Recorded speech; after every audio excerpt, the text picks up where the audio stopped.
Bismillahirrahmanirrahim. Nawaina ta'alluma wa ta'lim wa tadhakkura wa tadhkir wal naf'a wal intifa' wal ifadah wal istifadah wal hatha ala tamassuki bi kitabillahi ta'ala wa sunnati rasulih sallallahu alaihi wasallam wad du'a ila al huda wad dalalata ala al khair ibtigha wajhillah wa mardatihi wa qurbihi wa thawabihi subhanahu wa ta'ala. Allahumma inna nas'aluka fahman nabiyyin wa hifdhal mursalin wa ilhamal malaikatil muqarrabin. Allahumma aghnina bil ilm, zaina bil hilm, wa akrimna bit taqwa wa jamilna bil afiyah. Allahumma akhrijna min dhulumatil wahm wa akrimna bi nuril fahm.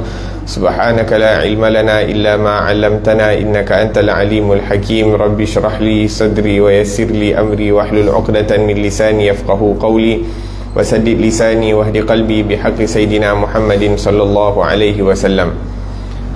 Telah berkata al-Imam Abu Hamid Muhammad bin Muhammad Al-Ghazali Al-Tusi dalam kitabnya Bidayatul Hidayah pada muka surat 121, penggan yang terakhir, ketujuh, menjaga dua kaki. Dan hendaklah engkau pelihara kedua kakimu daripada berjalan ke tempat yang diharamkan atau berjalan menuju kepada sultan yang zalim. Berjalan menuju kepada sultan yang zalim itu tanpa ada darurah dan paksaan adalah maksiat yang besar, kerana yang demikian itu dianggap tawaduk, iaitu merendahkan diri bagi mereka dan menghormati atas kezaliman mereka. Sedangkan Allah Subhanahu wa ta'ala menyuruh kita supaya berpaling daripada orang yang zalim, seperti firman-Nya, wala tarkanu ilal ladzina zalamu fatamassakumun nar. Dan jangan engkau cenderung hati kepada orang yang zalim, nanti kamu akan disentuh oleh api neraka. Apakan lagi kalau perjalananmu menemui sultan yang zalim itu untuk meminta sesuatu daripadanya, maka ini jelas dikira mengusahai yang haram. Rasulullah sallallahu alaihi wa ala alihi wasallam pernah bersabda, man tawadha'a li ghaniyyin salihin dhahaba thulutha dinih. Barang siapa yang merendahkan dirinya kepada orang kaya yang saleh kerana kekayaannya, maka telah hilanglah 2/3 daripada agamanya. Cuba lihat akibat yang sangat buruk daripada tawaduk atau merendahkan diri kepada orang kaya yang saleh kerana kekayaannya. Maka betapa pula kalau orang tawaduk kepada orang kaya yang zalim. Ringkas kata, segala gerak lakumu dengan anggotamu adalah merupakan nikmat Allah Subhanahu wa ta'ala yang diberikannya kepadamu. Maka janganlah engkau menggerakkan satu pun dari anggotamu untuk melakukan apa-apa kemaksiatan, tetapi sebaliknya hendaklah engkau gunakan segala anggotamu untuk mengerjakan ketaatan kepada Allah Subhanahu wa ta'ala. Alhamdulillah, wassalatu wassalamu ala Sayyidina Rasulillah wa ala alihi wa ashabihi wa man walah, amma ba'd.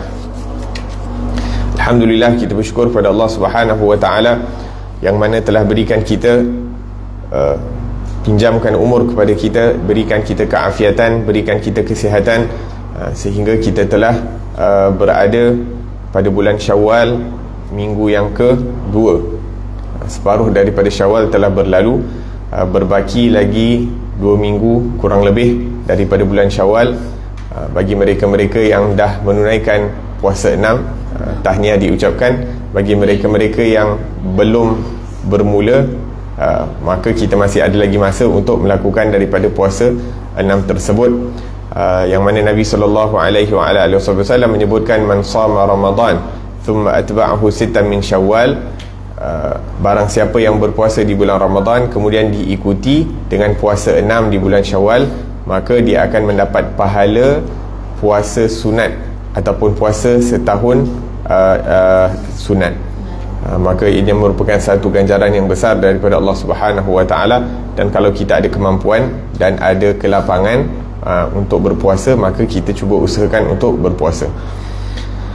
Naam, Al-Imam Ghazali rahimahullahu ta'ala di dalam bab ini, cara meninggalkan maksiat zahir, telah membahaskan bagaimana nak meninggalkan maksiat mata, maksiat telinga, maksiat lidah, maksiat tangan dan perut. Kemudian Imam Ghazali menyebutkan yang terakhir di sini daripada anggota yang zahir, iaitu 2 kaki. Adapun kaki, maka hendaklah kita menjaga daripada berjalan kepada tempat yang haram. Apa yang dimaksudkan berjalan kepada tempat yang haram? Sama ada tempat itu haram ataupun tujuan perjalanan kita itu adalah haram.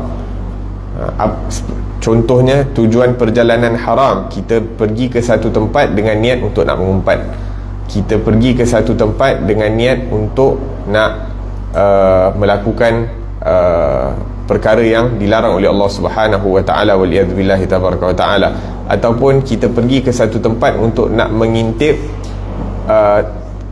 apa yang dilakukan oleh seseorang itu, nak memastikan. Kita ada dengar dia ada buat satu kesalahan, kita pergi jauh just nak pastikan. Itu pun antara perkara-perkara, kalau kita bukan daripada orang-orang yang berkuasa terhadap orang tersebut, saja-saja secara fudul nak mengintip, nak menyebut tentang hal orang lain, maka itu juga dilarang. Naam, au tas'a bihima ila babi sultan, ataupun kamu berjalan menuju kepada sultan yang zalim, dan kamu berjalan menuju kepada sultan yang zalim dalam keadaan kamu rida dengan kezalimannya, dalam keadaan kamu rida dengan kezalimannya, ataupun tanpa ada keperluan untuk kamu berjumpa dengan sultan ataupun dengan pembesar pemerintah tersebut. Kalau ada tujuan yang baik, sebagai contoh apa? Sebagai contoh, kita pergi, memang kita diundang, dan salah satu niat kita untuk ke sana adalah untuk berdakwah, kerana setiap orang perlu diajak, perlu didakwah, perlu diingatkan. Wadhakir fa inna dhikra tanfa'ul mu'minin, berilah peringatan kerana peringatan itu berguna bagi orang-orang yang beriman. Maka kalau orang alim pergi berjumpa sultan ataupun pemerintah dan sebagainya, jangan pula kita berburuk sangka, oh ni orang alim ni tak bagus, dia pergi jumpa sultan, padahal kita tak tahu apa niat dia. Niat dia untuk pergi berjumpa dengan sultan, satu, dia dijemput, yang kedua, niat dia pergi adalah untuk niat yang baik ataupun untuk berdakwah dan sebagainya. Jadi kalau ada ulama yang berjumpa dengan pembesar dan sebagainya, kita jangan buruk sangka dengan dia, bahkan kita doa agar supaya dia terselamat daripada keburukan dan dia diberikan pertolongan dan perlindungan oleh Allah Subhanahu wa taala. Tapi kalau kita tak pasal-pasal pergi berjumpa sultan, kita rasa ataupun pembesar tersebut, kita rasa walaupun dia melakukan kesalahan tapi kita rasa okey sahaja, tu perkara yang dilarang oleh syariah. Wa irhaqi ma'siyatin kabirah. Kalau kita berjumpa dengan sultan tanpa ada darurah, maka ianya merupakan satu kesalahan. La ilaha illallah, fa innahu tawadhu, kerana salah satu tanda kita merendahkan diri kepada orang-orang yang zalim, ataupun kita nak muliakan mereka, muliakan orang kerana ketaatan mereka kepada Allah Subhanahu wa taala, bukan kita muliakan orang yang berbangga dengan bermaksiat kepada Allah Subhanahu wa taala. Dan Allah Subhanahu wa taala perintahkan kita untuk tidak cenderung kepada orang-orang yang zalim. Jangan kita cenderung kepada orang-orang yang zalim. Sekarang ni nak berjumpa dengan orang zalim tak perlu nak berjalan. Nak berjumpa dengan, nak duduk dengan orang zalim tak perlu berjalan. Kita duduk dekat rumah kita, kita pegang handphone, kita tekan YouTube ataupun kita tekan apa-apalah, Facebook ke, Insta ke dan sebagainya, kita buka page-page ataupun kita melihat gambar-gambar orang-orang yang zalim dan kita rida dengan kezaliman mereka. Zalim itu dari erti kata mereka menzalimi diri mereka sendiri dengan bermaksiat kepada Allah Subhanahu wa taala. Maka dengan itu kita membawa makna yang sama juga seperti kita duduk ataupun berada ataupun rida dengan kezaliman yang dilakukan oleh orang tersebut. Maka berjaga-jaga dengan siapa kita duduk, dan sama ada secara fizikal ataupun secara alam maya, kerana alam maya pun seakan-akan kita duduk dengan orang tersebut. Begitu juga dengan buku-buku. Mungkin kita tak dapat duduk dengan Imam Ghazali rahimahullah, tapi kita baca buku dia, karangan dia, seakan-akan kita duduk dengan dia.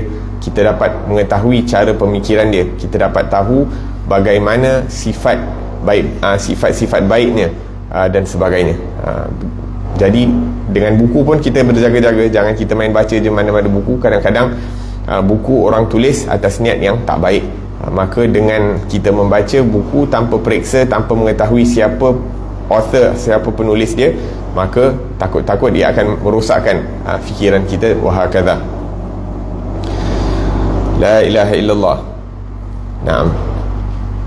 Takthiru sawadihim li jama'atihim wa i'anati lahum ala dhulmihim. Naam. Dan dengan kita berada bersama orang-orang yang zalim, seakan-akan kita menguatkan kumpulan mereka, meramaikan jamaah mereka. Maka kalau boleh kita jangan duduk bersama orang-orang zalim dan sebagainya. Sekarang ni mungkin kita tak duduk, kita like, kita share.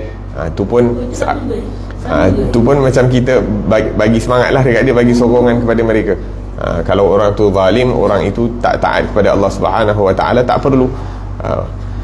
Kalaupun kita tersuka, tapi tak perlu untuk nak like dan sebagainya. Maksudnya suka untuk nak lihat sesuatu perkara, tak perlu untuk kita nak like dan sebagainya. Sebenarnya kalau kita buka tu je dah, diorang dah count as watch ataupun dan sebagainya kan. Itu pun dah seakan-akan memberi sokongan kepada mereka, dan sokongan hanya diberikan kepada Allah dan Rasul dan mereka-mereka yang setia kepada Allah dan Rasul sallallahu alaihi wa ala alihi wasallam. Disebutkan dalam riwayat bahawa khairul umara alladhina ya'tuna al-ulama, sebaik-baik pemimpin adalah mereka-mereka yang mendatangi para ulama, dan seburuk-buruk para ulama adalah mereka-mereka yang mendatangi para pemimpin. Seperti yang kita sebutkan tadi, tapi kita tak boleh nak hukum niat mereka. Jadi kalau para ulama mendatangi para pemimpin, kita jangan berburuk sangka dengan mereka.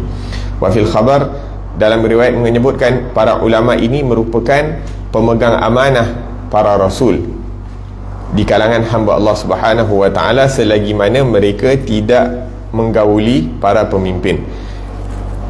Apabila mereka menggauli para pemimpin, maka mereka telah mengkhianati para rasul. Maka berjaga-jagalah daripada mereka dan beruzlah, yakni janganlah kamu mendekati mereka. Waqala Abu Dhar, berkata as-sahabah Sayyidina Abu Dhar Al-Ghifari radhiyallahu anhu, man kathara sawada qaumin fahuwa minhum, barang siapa yang meramaikan sesuatu kumpulan, maka dia akan dianggap dari kalangan mereka. Maksudnya kalau kita join orang-orang yang tak baik, kita dianggap di kalangan mereka. Waliyadzubillah tabaraka wa ta'ala. Jadi kalau kita nak bergaul dengan orang, jaga niat. Niat kita kena jaga, dan tapi pada waktu yang sama kita jangan pula berburuk sangka dengan mereka. Kita jangan pula tak nak duduk dengan mereka sebab kita rasa dia jahat, kita ni dah baik. Tak, kita nak selamatkan keburukan kita daripada mereka. Kita rasa kita ni yang tak baik, jadi kita nak selamatkan keburukan kita daripada mereka. Jadi kita bersendirian. Kadang-kadang syaitan tipu juga, tak nak jumpa orang dan sebagainya, ingatkan diri tu dah baik dah. Tak, syaitan dia tipu. Kau jangan campur dengan ni semua grup-grup tak baik ni pergi, bila berkumpul je mengumpat. Lebih kurang macam tu, syaitan tipu kita. La ilaha illallah. Kemudian berkata Al-Auza'i, ma min syai'in abghadallah min alimin yazuru amilan. Tak ada perkara yang lebih dibenci oleh Allah Subhanahu Wa Taala daripada orang alim yang bergaul ataupun menziarahi pemimpin ataupun mereka-mereka yang bekerja dengan para pemimpin. Wa in kana, adapun kalau kita pergi berjumpa dengan para pemimpin kerana menginginkan daripada harta mereka, mengharapkan daripada pemberian mereka, maka itu merupakan perkara yang dilarang juga, perkara yang haram. Waqad qala Nabi sallallahu alaihi wasallam, kemudian Nabi sallallahu alaihi wasallam bersabda, man tawadha'a li ghaniyin salihin li ghinahu dhahaba thulutha dinih, barang siapa yang merendahkan diri kepada orang kaya yang saleh, maksudnya orang kaya yang beriman dan saleh, maka telah hilang 2/3 daripada agamanya. Yang dimaksudkan dengan agama adalah adab. Adab ni ada 3, adab bersama Allah, adab bersama Rasul, dan adab bersama manusia. Jadi bila kita merendahkan diri kepada orang yang kaya kerana kekayaannya, walaupun dia itu orang yang saleh, tapi kita rendahkan diri kerana kita rasa sebab dia hebat, sebab dia kaya, maka kita telah hilang 2/3 daripada agama. ataupun 2/3 daripada adab. Itu kalau orang kaya yang saleh. Bagaimana pula orang kaya yang zalim ataupun orang kaya yang bukan Islam dan sebagainya, kita merendahkan diri kita di hadapan mereka kerana kekayaan mereka, maka itu lagi teruk. Maka setiap gerak-geri kita itu perlu digerakkan hanya untuk mendapatkan keridaan Allah Subhanahu wa taala dan untuk menunjukkan kesyukuran kita kepada Allah Subhanahu wa taala atas nikmat-nikmat yang diberikan. Daripada hujung rambut hingga hujung kaki, bila kita gerakkan anggota tubuh kita itu, hanyalah sepatutnya digerakkan dalam ketaatan kepada Allah Subhanahu wa taala. Kemudian Imam Ghazali menyambung dengan mengatakan, dan ketahuilah apabila engkau malas, maka akibat buruknya akan menimpa kepada kamu, dan apabila engkau rajin, maka manfaatnya juga akan kembali kepadamu. Allah Subhanahu wa taala maha kaya daripadamu dan maha kaya daripada amalanmu, tetapi setiap orang akan terikat pada hari kiamat nanti dengan amalan yang dikerjakannya di dunia ini. Maka jangan sekali-kali engkau berkata Allah Subhanahu wa taala itu Tuhan yang maha mulia lagi pengampun. Ia mengampuni dosa-dosa hamba yang berbuat maksiat, kerana ucapan seperti itu adalah ucapan yang benar tetapi mempunyai tujuan yang salah. Orang yang mengatakannya digelarkan dengan ahmak, iaitu kurang pandai, seperti gelaran yang telah disebutkan oleh Rasulullah sallallahu alaihi wasallam dalam sabdaannya, al-kayyisu man dana nafsahu wa amila lima ba'dal maut, wal ahmaqu man atba'a nafsahu hawaha wa tamanna 'ala Allahil amani. Orang yang cerdik ialah orang yang sentiasa memperhitungkan dirinya dan ia suka beramal untuk bekalan sesudah mati. Sedangkan orang yang ahmak, tak pandai ataupun bodoh, ialah orang yang selalu mengikuti hawa nafsunya dan hanya banyak berangan-angan kepada Allah Subhanahu wa taala. Yang ini berangan-angan untuk mendapatkan kebaikan di akhirat dan pengampunan, tetapi ia tidak mahu beramal dan bertaubat. Dan ketahuilah bahawasanya siapa yang mahu menjadi seorang yang alim tetapi ia tidak berusaha mencari ilmu dan hanya berkata Allah Subhanahu wa taala itu Tuhan yang maha mulia lagi maha mengasihani, dia berkuasa mencampakkan ilmu ke dalam hati para anbiya dan aulia tanpa susah payah mengulang kaji dan mencatat. Maka orang yang berkata demikian sama halnya dengan seseorang yang mahu mendapatkan harta kekayaan lalu ia meninggalkan usaha. Dia tidak mahu bertanam atau berdagang, bahkan ia duduk sahaja di rumahnya dalam keadaan menganggur sambil berkata Allah Subhanahu wa taala itu Tuhan yang maha mulia lagi maha mengasihani, dan baginya segala khazanah yang ada di langit dan yang ada di bumi, dan dia berkuasa menunjukkan aku akan sesuatu perbendaharaan daripada pembendaharaan harta, sehingga aku tidak perlu berusaha seperti apa yang dikurniakan kepada sebahagian hamba-hambanya. Maka apabila engkau dengar perkataan dua orang ini, sudah tentu engkau akan menganggap bahawa orang yang berkata itu adalah orang yang bodoh, dan sudah tentu engkau akan mengolok-olokkannya, meskipun apa yang mereka sifatkan tentang kemurahan Allah Subhanahu wa taala dan kekuasaan Allah Subhanahu wa taala itu adalah sesuatu yang benar. Maka begitulah halnya orang yang arif dalam agama, mereka akan mentertawakan engkau seandainya mereka melihat engkau memohon ampunan dosa daripada Allah Subhanahu wa taala tanpa sebarang usaha untuk mencapainya, iaitu tanpa bertaubat. Bukankah Allah Subhanahu wa taala telah berfirman dalam Al-Quran, wa allaysa lil insani illa ma sa'a, dan bahawasanya manusia itu tidak memperoleh kecuali sekadar usahanya. Dan Allah Subhanahu wa taala berfirman lagi, innama tujzauna ma kuntum ta'malun, hanya saja kamu akan dibalas oleh Allah Subhanahu wa taala mengikut apa yang kamu lakukan. Dan firman-Nya lagi, innal abrara lafi na'im wa innal fujjara lafi jahim, sesungguhnya orang yang baik akan dimasukkan ke dalam syurga dan orang yang jahat akan dimasukkan ke dalam neraka. Dan apabila engkau tidak meninggalkan usaha dalam mencari ilmu dan harta kerana bersandar kepada kemurahan Allah Ta'ala, maka begitulah halnya engkau tidak meninggalkan berbuat bekal akhirat kerana bersandar kepada kemurahan Allah Ta'ala. Maka janganlah engkau malas berbuat ibadah kerana Tuhan dunia dan Tuhan akhirat itu satu sahaja, dan Tuhan itu maha pemurah dan maha pengasih, baik di dunia maupun di akhirat. Kemurahannya tidak bertambah dengan ketaatanmu, dan kemurahannya bahawa ia memudahkan bagimu jalan yang dapat menyampaikan engkau ke negeri kekal abadi yang penuh dengan segala kenikmatan dan kebahagiaan, dengan syarat engkau mampu bersabar menahan syahwatmu untuk beberapa hari yang sangat sedikit sekali.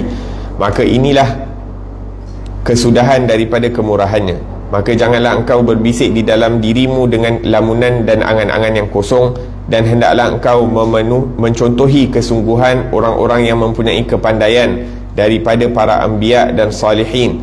Maka jangan engkau mengharapkan memetik buah yang tidak engkau tanam.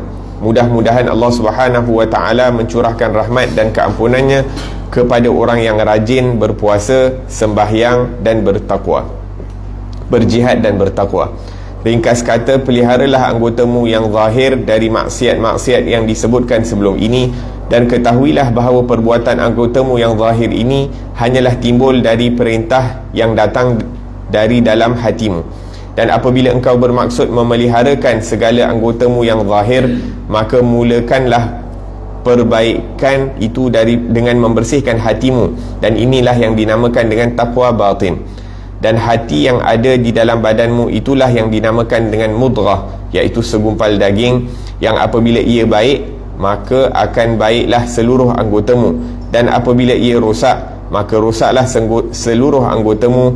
Dan kebersihannya itu hanyalah dicapai melalui muraqabah. Muraqabah iaitu menghadirkan di dalam hati rasa pengawasan ataupun pandangan Allah Ta'ala pada setiap masa. Di hujung perbahasan ini, Al-Imam Ghazali rahimahullahu ta'ala mengingatkan kita agar supaya ataupun mengingatkan kita tentang sesuatu hakikat. Kalau kita malas, maka kemalasan itu ataupun kerugian akan kembali kepada diri sendiri. Orang yang malas, dia yang rugi. Adapun bagi orang-orang yang rajin beribadah, berusaha, bersungguh-sungguh dalam melakukan ketaatan kepada Allah Subhanahu wa ta'ala, maka hasilnya adalah kembali kepada dia. Man amila salihan fali nafsih wa man asaa fa 'alaiha, kata Allah Subhanahu wa ta'ala. Barang siapa yang beramal salih, maka dia akan dapat fali nafsih, untuk diri dia. Wa man asaa, barang siapa yang melakukan kejahatan, wa man asaa fa 'alaiha, maka keburukan itu akan kembali kepada dirinya sendiri. Dan Allah Subhanahu wa ta'ala Maha Kaya, tak perlu kepada kita dan tak perlu juga kepada amalan kita. Tak ada amalan, tak ada satu amalan pun ataupun banyak mana amalan pun yang dilakukan, ianya tidak akan mendatangkan manfaat kepada Allah Subhanahu wa ta'ala. Akan tetapi manfaat itu kembali kepada orang tersebut. La ilaha illallah. Berkata Sayyidina Ali bin Abi Talib, berkata Syekh Abdul Qadir Jailani, dia kata apa? Dia kata kepada amal salih, bika la nasil, dengan kamu, iaitu dengan amalan salih, aku tak akan dapat sampai kepada Allah Subhanahu wa ta'ala. Wala budda minki, akan tetapi kamu perlu ada syarat untuk nak sampai kepada Allah, kena ada amal salih. Tapi tidak bermakna dengan ada amal salih kita pasti akan sampai kepada Allah Subhanahu wa ta'ala. La ilaha illallah.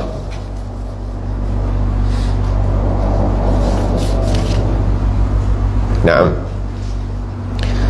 Kemudian Imam Ghazali menyebutkan, berhati-hati jangan sampai kamu meninggalkan amalan. Kerana apa? Kerana Sayyidina Hasan Al-Basri rahimahullah berkata, talabul jannah bila amalin dhanbun minadh dhunub. Menginginkan syurga tanpa melakukan apa-apa amal ibadah yang diterima oleh Allah Subhanahu wa ta'ala, itu merupakan salah satu daripada dosa-dosa. Jangan sampai kita jadi seperti orang-orang yang nak harapkan sesuatu tanpa melakukan apa-apa. Kemudian dia cakap, Allah Maha Pemurah, Allah Karim, Allah memberi tanpa kita minta, Allah memberi tanpa perantaraan ataupun tanpa asbab, Allah Maha mengasihani, mengampunkan segala dosa dan sebagainya. Itu perkataan yang benar, tapi membawa makna yang salah. Perkataan yang benar, akan tetapi maksudnya salah. Nabi SAW bersabda, dan apa yang dikatakan oleh Rasulullah itu adalah benar. Nabi SAW bersabda, orang yang betul-betul pandai. Siapa orang yang betul-betul pandai? Man al-kaisu man dana nafsahu. Orang yang pandai adalah orang yang mampu menundukkan hawa nafsu dia. Maksudnya apa? Dia rasa malas untuk nak belajar ataupun malas nak beramal, akan tetapi dia kata, nak tak nak aku terpaksa beramal, nak tak nak aku kena belajar, nak tak nak aku kena jadi rajin. Kerana dengan itu barulah akan dapat balasan ataupun akan dapat hasil yang baik. Kalau kita layankan, hari ni malaslah nak belajar, hari ni malaslah nak pergi kelas, hari ni malaslah nak kerja, hari ni malaslah nak semayang, maka waliyadzubillah, maksudnya keburukan itu akan kembali kepada orang tersebut. Keburukan itu akan kembali kepada orang tersebut. Naam, man dana nafsahu wa amila lima ba'dal maut, dan beramal untuk hari kemudian. Akan tetapi orang yang tak pandai, dia ikut hawa nafsu dia. Hawa nafsu dia kata, okey, sekarang ni patutnya belajar tapi kita tidur. Sekarang ni patutnya kita bekerja tapi tak apalah, tak payah pergi kerja, bos tak ada. Kita buat suka hati. Tak boleh. Naam, man atba' nafsahu hawa wa tamanna 'ala Allahil amani. Lepas tu kita cakap, oh tak apalah, bos baik, dia tak kisah pun kalau dia pun faham hari bulan ni bulan Syawal, kalau tak datang pun tak kisah, dia tak potong gaji dan sebagainya. Tu perkataan orang yang kurang pandai. Naam, qala al-Hasan al-Basri, inna aqwaman alhathum amani al-maghfirah hatta kharaju min ad-dunya mafalis. Sayyidina Hasan al-Basri mengatakan, sebahagian manusia yang telah ditipu, yang telah dilalaikan oleh angan-angan mereka, angan-angan pengampunan. Maksudnya dia berangan agar supaya dia diampunkan oleh Allah Subhanahu wa taala tanpa bertaubat, sehingga mereka keluar daripada dunia. Maksudnya bila dia meninggal dunia, tengok dosa tak diampunkan, amal ibadah pun tak ada. Dosa dia tak diampunkan, amal ibadah pun tak ada. Walaysat lahum hasanah, dan mereka mendapati mereka tak ada apa-apa pahala. Fayaqul ahaduhum, sebahagian daripada mereka mengatakan, aku ni cukup berbaik sangka dengan Allah Subhanahu wa taala, aku malas nak buat ibadah, aku berbaik sangka dengan Allah. Sebab apa? Sebab dalam hadis disebutkan, ana inda dhanni abdi bi, aku bermuamalah dengan hamba-ku berdasarkan sangkaan baik dia kepada aku, kata Allah Subhanahu wa taala. Hadis kursi sah. Naam. Akan tetapi itu adalah satu penipuan. Penipuan bagi orang itulah kerana dia salah faham. Kerana kalau dia betul berbaik sangka dengan Allah, maka dia akan melakukan apa yang diperintahkan oleh Allah Subhanahu wa taala. Maksudnya kalau kita berbaik sangka dengan Allah, maka kita akan sempurnakan amal ibadah kita kepada Allah Subhanahu wa taala dengan sangkaan, dengan kita berusaha, Allah akan membalas dengan sebaik-baik balasan. Sebab itu disebutkan ihsan, kesempurnaan daripada seorang hamba ni adalah dengan menyempurnakan segala ketaatan yang diperintahkan oleh Allah dan meninggalkan segala larangan Allah Subhanahu wa taala. Ihsan daripada Allah kepada hambanya pula adalah Allah Subhanahu wa taala apabila dah melihat ihsan daripada hambanya, Allah akan letakkan hamba itu bersama orang-orang salih, iaitu husnul murafaqah. Kita sempurnakan amal ibadah kita, ubudiyah, kehambaan kita kepada Allah dengan amal salih, Allah akan letakkan kita bersama orang-orang salih. Itu dan sayyidus salihin adalah Rasulullah sallallahu alaihi wasallam. Nah, kerana apa? Kerana makin kita bergaul dengan orang salih, maka keadaan kita akan bertambah baik dan bertambah baik. La ilaha illallah. Tapi jangan pula kita rasa, oh kita ni tak baik jadi tak boleh nak duduk dengan orang salih. La, itu tipu daya syaitan juga.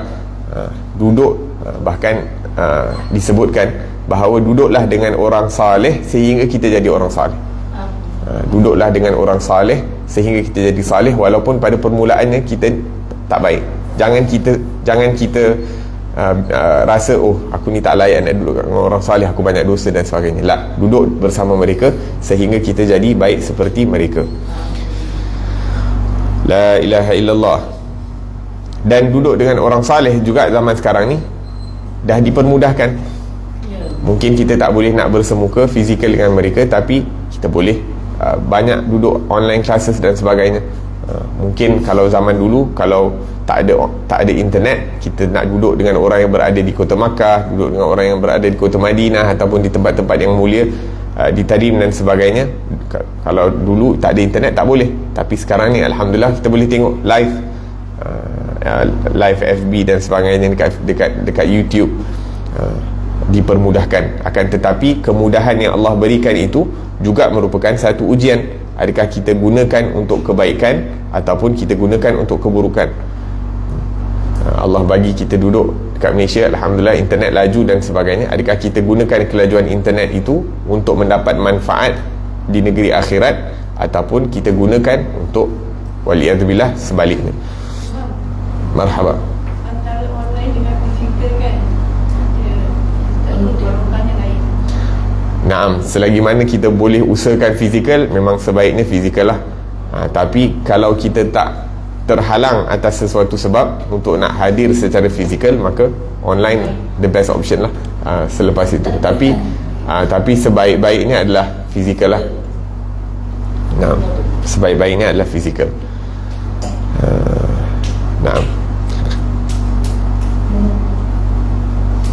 Kemudian Imam Ghazali menyebutkan bahawa orang yang malas nak beramal ini sama seperti halnya orang yang nak jadi orang alim tapi dia malas nak belajar. Dia tak nak buat apa, dia tak nak tulis, tak nak buka buku baca, tak nak penatkan diri dan sebagainya dengan belajar, tapi dia berangan-angan nak jadi orang alim, nak jadi orang yang pandai dan sebagainya.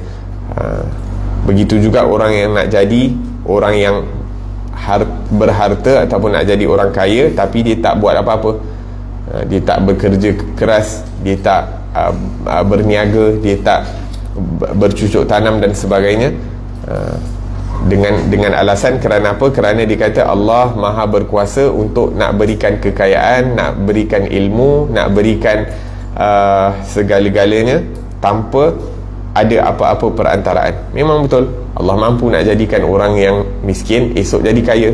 Allah mampu nak jadikan orang yang tak pandai esok jadi pandai. Allah mampu nak jadikan orang yang tak hafal apa-apa surah esok terus hafal 30 juzuk. Tapi itu sangat rare, sangat rare apa dalam bahasa Melayu, sangat jaranglah berlaku. Jadi kita tidak basekan perkara-perkara yang jarang berlaku tu untuk berlaku dekat kita. Kita ikut jalan biasa. Maksudnya jalan biasa nak jadi pandai dengan belajar. Lam yuladul mar'u aliman. Tak ada satu orang pun yang dilahirkan dalam keadaan yang pandai.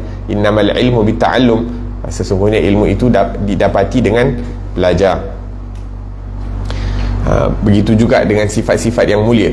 As-sabru bit-tasabbur. Nak dapat sifat sabar dengan berusaha untuk sabar sedikit demi sedikit. Belajar macam mana cara nak dapat kesabaran dan duduk bersama orang-orang yang dah ada sifat sabar, maka kita akan jadi orang-orang yang sabar. Macam Rasulullah sallallahu alaihi wasallam, orang datang dekat dia, itu grab dia punya baju sampai ihmarrat unuquh, sampai merah wajah dan lehernya Rasulullah sallallahu alaihi wasallam. Ni orang Badui datang, ataupun satu orang Yahudi datang ke Rasulullah nak minta balik hutang. Jadi dia pun cekik ataupun tarik baju Rasulullah sampai merah muka dan leher Rasulullah sallallahu alaihi wasallam. Tapi Rasulullah tak ada nak marah dan sebagainya. Maka dengan itu sahabat Nabi dapat belajar bagaimana nak bersabar tanpa ada satu patah perkataan pun keluar daripada lidah Rasulullah dengan tentang kesabaran. Mereka tengok kesabaran itu pada diri Rasulullah SAW. Jadi itu perkara yang lebih mahal. Maksudnya untuk nak belajar sifat-sifat yang mulia itu secara fizikal, bukan secara teori, yakni baca-baca tentang sabar, baca tentang sifat yang mulia dan sebagainya, tapi tak boleh nak diamalkan. Yang penting tu untuk kita untuk amalkan perkara tersebut. Sehingga sebahagian orang-orang saleh ni, dia nak latih sifat sabar dan latih nak ada sifat-sifat yang mulia, diorang akan upahkan orang lain untuk nak caci maki mereka ataupun maki hamun mereka di tengah-tengah orang ramai. Dia upah orang untuk nak sebut perkataan-perkataan yang tak bagus didengar, supaya orang lain semua boleh dengar. supaya dia dah biasa. So dia tak terkesan. Yelah, kita obviously akan malu, walaupun kita tahu orang tu dibayar oleh kita. Kadang orang lain dengar, orang lain akan pandang, ni kenapa orang ni kan, mungkin betul juga apa orang tu cakap. Jadi dia nak latih diri dia untuk bersabar dan tak kisah apa orang fikir tentang mereka, adalah dengan mereka melakukan perkara-perkara tersebut. Ada satu hari, satu orang salih ni, dia dipanggil oleh satu orang, wahai orang yang menunjuk-nunjuk. Jadi dia pun pergi jumpa orang tu, wahai tuan yang orang Basrah ni dah lupa nama aku sebenar. Maksudnya dia nak membenarkan bahawa orang ni panggil dia orang yang menunjuk-nunjuk. Jadi dia kata, orang dekat kampung ni dah lupa dah nama aku sebenar. Nama aku ni sebenar orang yang suka menunjuk. Wahai kata, orang-orang salih dia tak kisah. Maksudnya diorang train diri mereka itu untuk menerima daripada caci maki daripada orang lain dan tak terasa daripada perkara-perkara tersebut. Kita kadang orang sebut sikit je dah terus nak melenting ataupun nak marah. La ilaha illallah.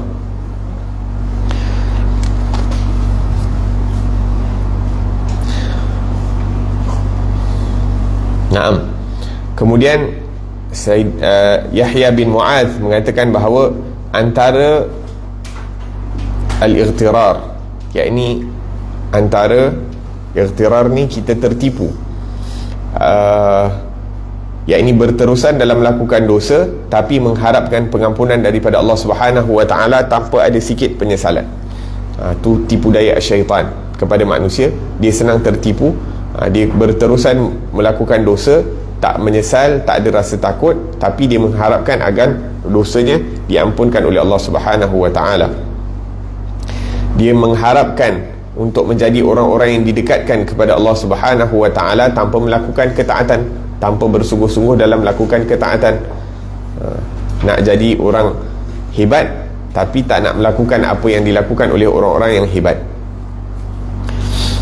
Nak mendapat hasil syurga tapi dia punya benih tu dia tanam benih-benih ahli neraka, waliyadzubillahi tabaraka wa ta'ala.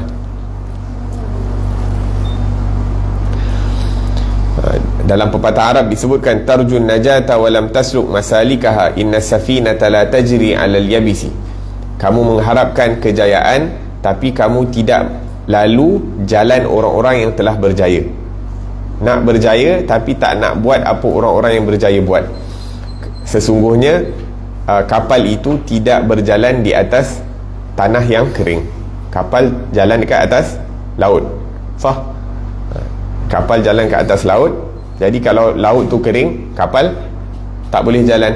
Jadi kalau kita nak jadi orang yang berjaya, kita kena buat perkara-perkara yang orang berjaya lakukan.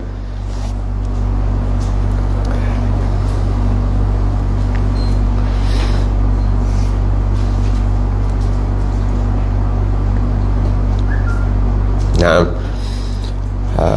kemudian Imam Ghazali menyebutkan, dia kata, dan kalau kamu dengar perkataan dua orang ni, orang yang nak jadi orang alim dan orang yang nak jadi orang kaya, tapi dia mengharapkan daripada kurniaan Allah tanpa berusaha, maka kita akan kata orang ni orang yang kita akan mengolok-olokkan dia, meremehkan orang seperti ini.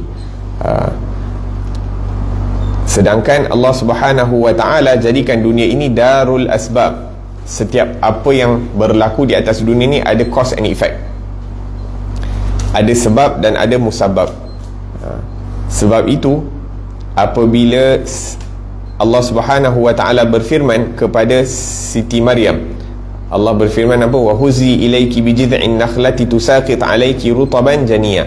Bila Siti Maryam dah sakit, syarat nak bersalin, sebelum ataupun selepas, maka Allah Subhanahu wa ta'ala perintahkan Siti Maryam untuk goncang daripada pokok kurma. Bila goncang pokok kurma, baru kurma akan jatuh. Kalau Allah nak jatuhkan pokok kurma tu tanpa digoncang, boleh kan? Tapi Allah Subhanahu wa ta'ala perintahkan Siti Maryam untuk berusaha, goyangkan, kemudian kurma akan jatuh dan kamu makan daripadanya. Maksudnya apa? Dekat dunia ni semua perkara ada asbab, ataupun kalau kita lakukan ini, bila kita makan Allah kasih kenyang, bila kita minum Allah hilangkan haus, dan sebagainya. Semua sebab dan dia punya musabab. Allah jadikan dunia ni darul asbab. Belajar insya-Allah akan jadi pandai, cuma kadang-kadang bezanya waktu. Satu orang belajar sekejap dah pandai, setengah orang kena ambil masa yang lama. Setengah orang kerja sekejap boleh kumpul duit banyak, setengah orang ambil masa yang lama untuk nak kumpul duit dan sebagainya. Akan tetapi usaha tu yang penting adalah usaha, kemudian kita serahkan kepada Allah Subhanahu Wa Taala yang menetapkan berapa banyak bahagian, sama ada daripada ilmu ataupun daripada harta ataupun daripada amal saleh yang diizinkan ataupun yang ditetapkan oleh Allah Subhanahu Wa Taala untuk seseorang. Naam. Dan Imam Ghazali mengatakan bahawa dengan itu kita tahu kenapa orang-orang saleh ni kalau tengok kepada orang-orang yang mengharapkan pengampunan tapi tidak bertaubat, dia orang akan ketawa.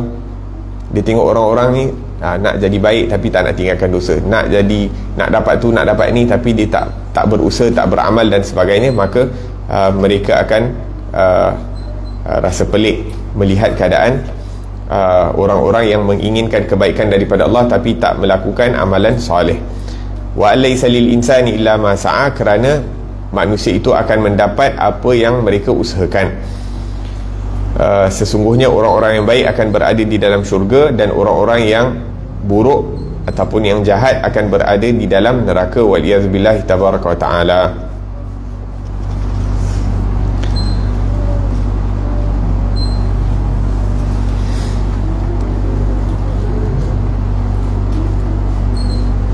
Naam.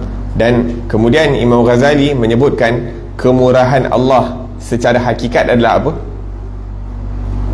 Pertolongan dan pemberian daripada Allah Subhanahu Wa Taala secara hakikatnya adalah mempermudahkan amal ibadah kepada kita.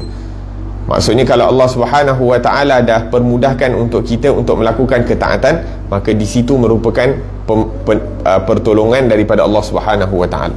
Kadang-kadang kita susah nak amal ibadah, tapi kadang-kadang Allah permudahkan. Sebagai contoh, di bulan Ramadan, kita tengok di bulan Ramadan senang untuk kita nak berpuasa, senang untuk kita nak jaga mata, senang untuk kita nak jaga mulut, senang kita nak sembahyang di awal waktu dan sebagainya. Maka itu merupakan pertolongan daripada Allah Subhanahu Wa Taala kepada hambanya. Begitu juga pada waktu-waktu yang lain, kadang-kadang kita dapati senang nak buat ketaatan, kadang-kadang susah. Maka bila Allah Subhanahu Wa Taala permudahkan untuk kita melakukan amalan salih, maka itu adalah daripada kemurahan Allah Subhanahu Wa Taala. Naam. Dan untuk kita mendapatkan kebahagiaan yang abadi, kita perlu bersabar sikit di dunia ni. Kita sabar sikit dekat dunia beberapa hari, kata Imam Ghazali, insya-Allah kita akan mendapat kesenangan yang abadi. Dan berusahalah untuk meniru, mencontohi daripada orang-orang saleh. Orang-orang yang pandai ni, orang-orang saleh, tengok macam mana dia berbaik sangka dengan Allah. Orang-orang saleh ni tak pernah berhenti beribadah kepada Allah Subhanahu Wa Taala. Adakah kita punya baik sangka dengan Allah lebih daripada orang-orang saleh? Maksudnya orang saleh tu dia punya berbaik sangka dengan Allah lebih. Sebabkan dia berbaik sangka dengan Allah lebih, sebab tu dia beribadah pun lebih. Sampai sebahagian daripada mereka sangat sikit tidur mereka sehari dan semalam. Tapi kita rasa kita lebih baik kadang-kadang. La ilaha illallah.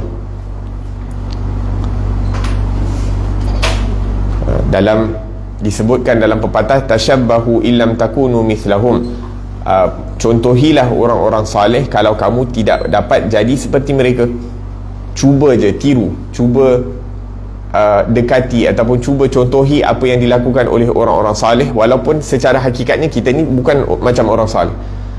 Fa inna tashabbaha bil kirami falahu, kerana mencontohi orang-orang yang mulia adalah kejayaan.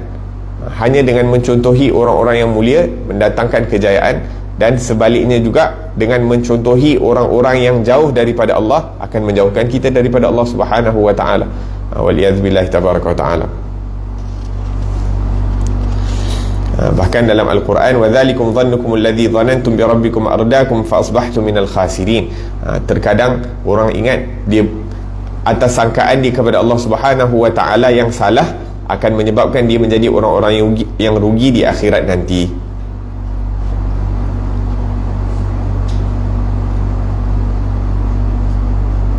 La ilaha illallah. Nah, dan bukan setiap orang yang berpuasa, sembahyang, berjihad akan diampunkan oleh Allah. Maksudnya apa? Kadang-kadang mereka melakukan amalan yang zahir tapi tidak diterima oleh Allah, ataupun tidak ada roh di dalam amalan mereka, tidak ada ikhlas, sehingga mereka tidak diterima amalannya. Allah berfirman, "Faman kana yarju liqa rabbih falyamal amalan salihan wa la yusyrik bi ibadati rabbih ahada." Barang siapa yang mengharapkan untuk berjumpa dengan Allah Subhanahu wa taala, maka hendaklah dia melakukan amalan soleh dan tidak mensyirikkan Allah Subhanahu wa taala dengan amalannya. Naam.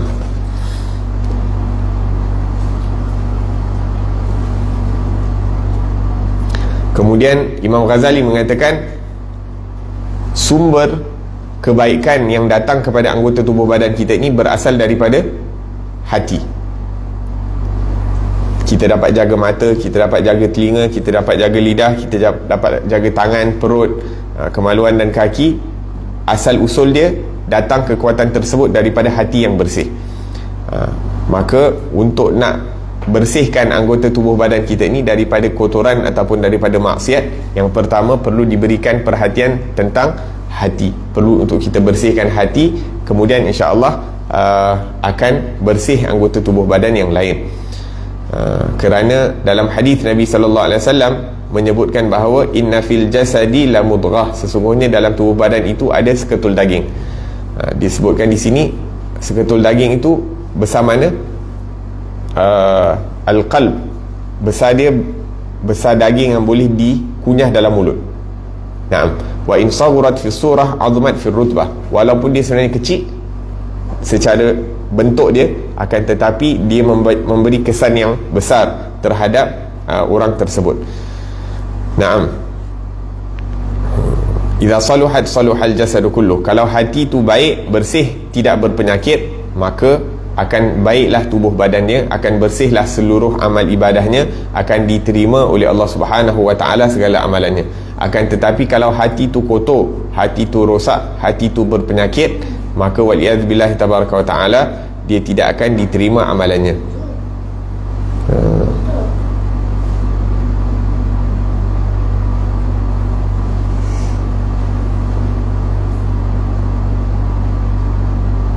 Nah, kemudian disebutkan di sini tentang bagaimana nak antara asbab-asbab untuk merawat hati dan menjaga kebersihan hati adalah dengan 5 perkara. Yang pertama, kasratul ju', banyak berlapar. Dengan kita banyak berlapar, ianya akan membersihkan hati, dan itu merupakan tujuan puasa. Seperti yang kita dah sebutkan di bulan Ramadan, tujuan puasa itu adalah untuk kita nak kurangkan makan, kerana dengan kurangnya makan, hati tu akan menjadi bersih, hati tu akan menjadi bersemangat untuk beribadah. Kasratul ju'. Sebab tu selain daripada puasa bulan Ramadan, mereka-mereka yang nak dekatkan diri kepada Allah Subhanahu wa taala perlu banyakkan puasa Isnin dan Khamis, 3 hari setiap bulan, khususnya hari-hari Ayyamul Bid 13, 14, 15, yang mana Nabi SAW menyebutkan bahawa puasa 3 hari setiap bulan dia membuang kotoran hati. Dia macam basuh filter. Kita ada water filter, kita ada filter dekat washing machine. Kalau filter-filter tu tak kita bersihkan setiap minggu ataupun setiap bulan, lama-lama dia akan berkerak dan kotor, dan tak akan dapat membersihkan air ataupun baju dengan sempurna. Wahakadha, hati ni perlu dibersihkan, dan kebersihan hati ini melalui kita berpuasa. Kasratul ju'. Naam. Dan dalam hadis Nabi menyebutkan bahawa Nabi Ibrahim berpuasa sepanjang tahun dan berbuka sepanjang tahun. Macam mana Nabi Ibrahim puasa sepanjang tahun dan berbuka sepanjang tahun? Setiap hari Nabi Ibrahim puasa 3 hari sahaja setiap bulan. Setiap bulan puasa 3 hari. Dan satu hari kita berpuasa, kita dapat pahala seperti 10 hari. Innal hasanat bi asyri amsalha. Satu pahala diganjarkan 10. Jadi satu hari tu dibalas seperti kita puasa 10 hari. Jadi puasa 3 hari setiap bulan sahaja, seakan-akan kita berpuasa 1 bulan. Jadi kalau sepanjang tahun kita berpuasa setiap bulan 3 hari, seakan-akan kita berpuasa sepanjang tahun, walaupun sepanjang tahun tu sebenarnya kita tak puasa. Kata itu yang dimaksudkan dengan puasa Nabi Ibrahim, berpuasa sepanjang tahun dan berbuka sepanjang tahun. Itu yang puasa putih. Puasa yang terbaiknya puasa hari putih 3 hari, 13, 14, 15. Itu yang terbaik. Tapi kalau kita tak mampu nak buat 3 hari direct puasa putih, kita boleh pecahkan 1 hari di awal bulan, 1 hari di pertengahan dan 1 hari di akhir. Naam. Wa qiraatul Quran bitadabbur al-ma'ani, dan cara untuk bersihkan hati juga adalah dengan membaca Al-Quran sambil menghayati makna-maknanya. Bukan baca laju macam parrot, kita tak faham apa yang kita baca, tapi baca sikit tapi kita faham makna dia. Itu memberi kesan. Sebagai contoh, mungkin hari-hari kita baca Qul huwallahu ahad dengan surah-surah lain dan sebagainya, surah-surah pendek saja, tapi kita tahu makna apa yang kita baca, maka itu akan mendatangkan kesan kepada hati kita, akan menjadi asbab untuk membersihkan hati. Wa tadarru' bil buka' inda sahab, dan seterusnya disebutkan di sini menangis dan merayu kepada Allah Subhanahu wa taala agar supaya hati kita dibersihkan di waktu sahur. Sebelum subuh tu, kalau kita dapat bangun, kita bermunajat kepada Allah Subhanahu wa taala. Tak boleh menangis buat-buat macam menangis. Tak boleh nangis buat-buat macam menangis, agar supaya Allah Subhanahu wa taala bersihkan hati kita daripada kotoran. Kerana bila hati ni bersih, buat amalan sikit pun dah memberikan kesan ataupun memberikan pahala yang besar. Tapi kalau hati kotor, buat banyak mana pun, biasanya bila hati kotor tu malaslah nak buat ibadah. Tapi kalau pun dapat kekuatan untuk melakukan ibadah, tapi pahalanya sikit. Wassalah fil lail, dan solat di waktu malam. Solat malam paling kurang dengan solat isyak dan subuh berjemaah, tu paling kurang. Kemudian kita tambah dengan solat selepas isyak, kalau boleh 4 rakaat. Kemudian diikuti dengan solat witir dan sebagainya. Dan sebelum kita solat subuh, jangan tinggal kita punya solat sunat qabliyah subuh. Nabi sebutkan raka'atan qabla raka'atal fajr khairu minad dunya wa ma fiha. 2 rakaat solat subuh lebih baik dari 2 rakaat sunat subuh lebih baik daripada dunia dan seisi-isinya. Dan kita keluar daripada bulan Ramadan, kita usahakan jangan sampai kita tertinggal solat berjemaah, terutamanya bila adik-adik ada dekat madrasah. Cuba usahakan jangan tertinggal solat berjemaah, kerana disebutkan barang siapa yang solat fardu berjemaah, maka dia telah memenuhi daratan dan lautan dengan ibadah.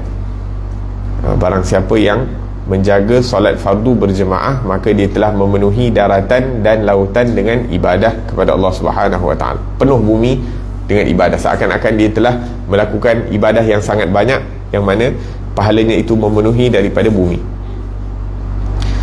Naam. Dan yang terakhir, wa mujalasatus salihin, dan duduk di dalam majlis-majlis orang-orang yang saleh. Naam. Kemudian disebutkan di sini dalam pepatah mengatakan, dawa'u qalbika khamsun inda qaswatihi, ubat kepada hati kamu ada 5 apabila ianya menjadi keras. Fadum 'alaiha tafus bil khairi wadh dhafari, maka berterusanlah dalam melakukannya, kamu akan berjaya mendapat kebaikan.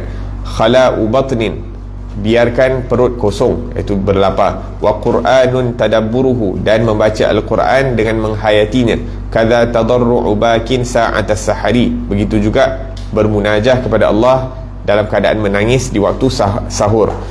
Kadza qiyamuka junhul laili awsatuhu, begitu juga salat di waktu malam sewaktu orang tidur. Wa antujalis ahlal khairi wal khabari, dan untuk berada bersama orang-orang yang saleh dan orang-orang yang berilmu. Duduk dengan orang saleh dan orang yang berilmu ini akan mendatangkan banyak manfaat kepada kita. Kemudian ditambah aklul halali wa samtun uzlatun wa kadza tarku li khawdin bima linasi min siyari, makan makanan yang halal juga menjadi asbab dibersihkan hati. Bukan bersihkan hati je, bersihkan, sihatkan tubuh badan. Makanan yang halal membersihkan hati dan menyihatkan tubuh badan. Sebab tu zaman dulu kalau orang sakit, dia kata pergi makan kat rumah orang tu, sebab makanan dia halal, menjadi syifa. Makanan yang halal menjadi syifa. Wasamtun, dan kurang bercakap. Kadang-kadang kat madrasah adik-adik suka bercakap kan. Kurangkan bercakap menjadi asbab untuk dibersihkan hati. Wa uzlatun, dan kurang bergaul dengan manusia. Kurang bergaul dengan manusia, sama ada secara fizikal ataupun secara alam maya. Sekarang ni kita tak bergaul dengan manusia secara fizikal sangat, tapi kita duk sibuk follow orang ni, follow orang tu. Macam bergaul jugalah. Sibuk nak tahu dia buat apa, nak tahu dia pergi mana, dia pakai baju apa, dia naik kereta apa, semua benda kita sibuk nak tahu pasal orang tersebut, seakan-akan kita duduk bersama mereka. Jadi kurang duduk bersama manusia akan menjadi asbab untuk dibersihkan hati. Wa tarkun li khawdi bimali nasi min siyari, dan tak perlu nak ikut perkembangan manusia. Tinggalkan mengikuti perkembangan manusia, sibukkan perkembangan kita dengan Allah Subhanahu Wa Taala. Itulah yang terbaik dan menjadi asbab untuk kita dekat kepada Allah Subhanahu Wa Taala. Kalau kita nak sibuk nak ikut orang, sibukkan diri dengan ikut orang-orang salih. Dekat Instagram ke, dekat Facebook ke, dekat apa, kita ikut orang-orang salih, kerana setiap apa yang mereka post itu akan mengingatkan kita kepada Allah dan Rasul sallallahu alaihi wasallam. Allah Ta'ala alam. InsyaAllah pada pengajian yang akan datang kita akan bahaskan tentang bagaimana nak menjaga hati, dan mungkin akan disebutkan tentang penyakit-penyakit hati sehingga kita dapat menghindari daripada penyakit-penyakit tersebut. Allah Ta'ala alam bis-shawab. ربنا انفعنا بما علمتنا ربي علمنا الذي ينفعنا ربي فقهنا وفقه أهلنا وقرابات لنا في ديننا مع أهل القتر أنثى وذكر ربي وفقنا وفقهم لما ترتضي قولا وفعلا كرما وارزق الكل حلالا دائما وأخل أتقياء علما نحظى بالخير ونفى كل شر ربنا واصلح لنا كل شؤون وأقر بالرضا منك العيون واقض عنا ربنا كل الديون قبل أن تأتينا رسل المنون واغفر واستر أنت أكرم من ستر وصلاة الله تغشى المصطفى من إلى الحق دعانا والوفا بكتاب فيه للناس شفاء وعلى الآل الكرام شرفاء وعلى الصحب المصابيح الغرار اللهم اهدنا بهداك وجعلنا ممن يسارع في رضاك ولا تولنا وليا سوى ولا تجعلنا ممن خالف أمرك وعصاك وحسبنا الله ونعم الوكيل ولا حول ولا قوة إلا بالله العلي العظيم وصلى الله على سيدنا محمد وعلى آله وصحبه وسلم. الحمد لله رب العالمين. سبحان ربك رب العزة عما يصفون وسلام على المرسلين والحمد لله رب العالمين. والعفو منكم والسلام عليكم ورحمة الله وبركاته.